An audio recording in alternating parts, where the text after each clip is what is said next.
No Cidade Alerta da última sexta-feira, Major, a gente trazia aqui a informação, ali na Pais Leme, no centro da cidade, de um homem que teria sido morto por um policial militar depois de uma discussão.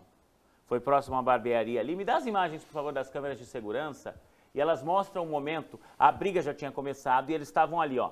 Perceba que o policial vai sendo acuado, este homem está com uma faca na mão, e aí, de repente, a discussão fica mais acalorada e esse policial acaba disparando contra esse homem, que seria um morador de rua e trabalharia ali como flanelinha, cuidando de carros.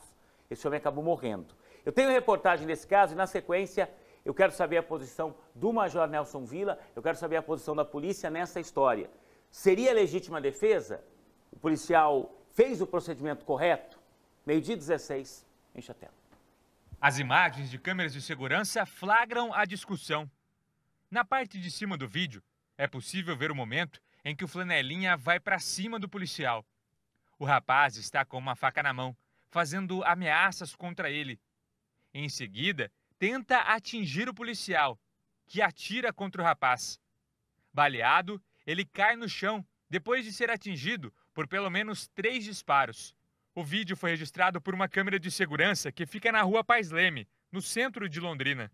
A discussão teria começado bem aqui, ó, em frente a essa barbearia. O policial que estava de folga, a paisana, teria vindo até aqui para cortar o cabelo. O outro rapaz que aparece na imagem seria um cuidador de carros, bastante conhecido aqui na rua. Esse andarilho, ele veio até aqui, à porta do estabelecimento, e começou a ameaçar os clientes que estavam no local e também o dono do estabelecimento.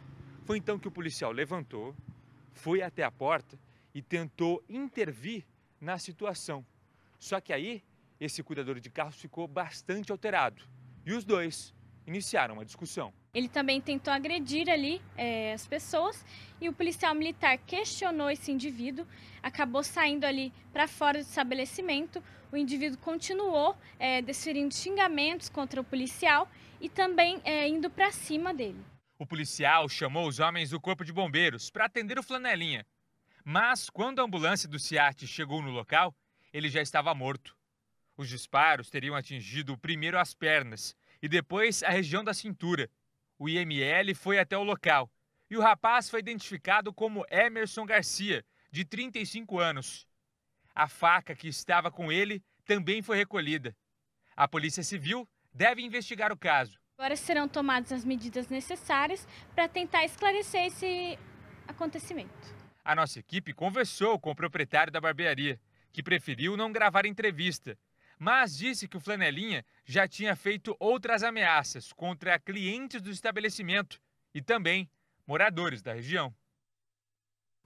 Bom, nesse caso aí, Major, é importante colocar o seguinte. Sempre que há um crime desse envolvendo um policial, no caso que disparou, a investigação acontece no âmbito da Polícia Civil normal, como qualquer outro caso envolvendo disparos de arma de fogo, mas a polícia também apura isso?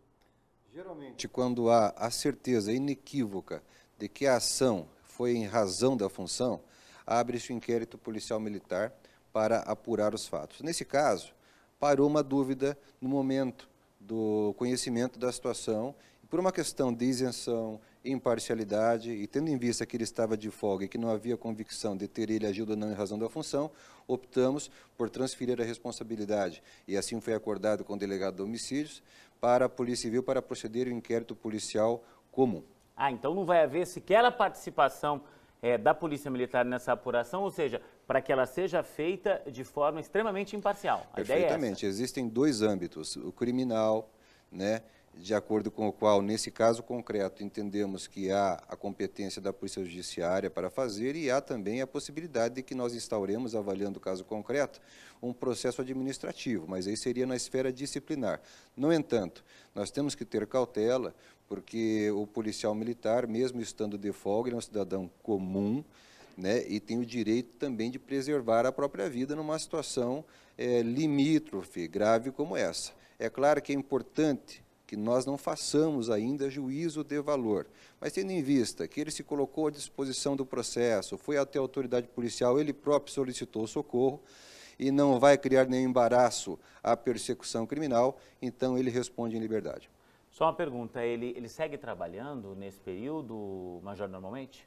Sempre que há uma situação grave como essa, em que há o estresse pós-confronto, por exemplo, em que uma vida humana se perde, independentemente de estar certo ou não o policial, é fato que há uma incidência psicológica também grave no policial. E é importante que a Polícia Militar trabalhe muito bem isso. Nesse sentido, ele é afastado temporariamente para que seja feito um devido acompanhamento psicológico para avaliar se ele, superando esse estresse pós-traumático, já tem ou não condições de voltar às suas atividades de rua. Tá certo. Major, eu queria muito agradecer a sua participação aqui, até porque gostaria de recebê-lo aqui numa situação mais agradável, mas a gente teve vários crimes de morte nesse final de semana, e isso nos deixa preocupados, né? Porque parece que a escalada da violência, a gente vinha sentindo uma redução, mas parece que no final de semana ela vem com tudo. O que é que explica isso? Deu uma esquentada, o povo vai mais para a rua, o que é que explica essa violência? Não há explicação, uma explicação assim lógica, até porque cada caso deve ser devidamente apurado. O fato é que nós temos um declínio nos índices de homicídio na cidade bastante acentuado, isso é positivo, mas enquanto, eu sempre digo, enquanto morrer gente de homicídio, de morte violenta, a polícia tem que se debruçar e tentar diminuir mais os índices. Esse final de semana foi um caso diferenciado, que nos chamou a atenção porque, de fato, alguns homicídios aconteceram. O homicídio nem sempre é um crime cuja prevenção com presença policial é eficiente, porque às vezes ele acontece intramuros, de uma discussão pessoal, de uma divergência entre partes, que nem sempre chega ao conhecimento da polícia, e a polícia chega ao conhecimento já do fato ocorrido. De qualquer maneira, é importante que nós continuemos trabalhando bastante para prevenir e que nós subsidiemos a Polícia Judiciária no sentido de que os responsáveis sejam identificados, o crime esclarecido e os responsáveis responsabilizados criminalmente. Major, obrigado mais uma vez pela sua presença aqui.